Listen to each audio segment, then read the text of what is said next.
எத்தனை பாவங்களை நியாயம் செய்து பேசுகிறோம், எத்தனை பாவங்களுக்கு நியாயம் கற்பிக்கிறோம். இந்த காலத்துல எல்லாம் வட்டி இல்லாம கழிக்க முடியாது.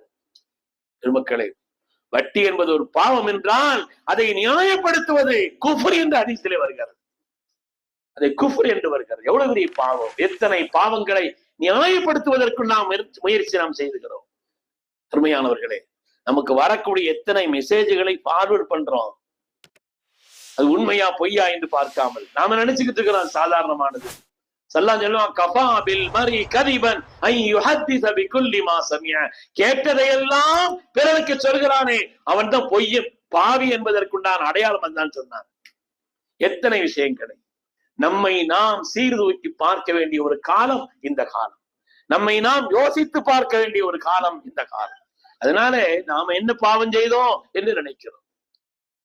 பொது இல்லாமல் குர்ஆனை தொடுகிறோம், கரணைக்கு கீழே வேசி எடுத்து நடக்கிறோம். அல்லாஹ் சொல்கிறான், தஹ்சபூனஹு ஹய்யினா தஹ்சபூனஹு வஹுவ இன்தல்லாஹி அதீம். எத்தனையோ பாவங்களை லேசாக நீங்கள் நினைத்துக் கொண்டிருக்கிறீர்கள். வஹுவ இன்தல்லாஹி அதீம். அல்லாஹ்விடத்தில் அது மிக கடுமையானது. அல்லாஹ்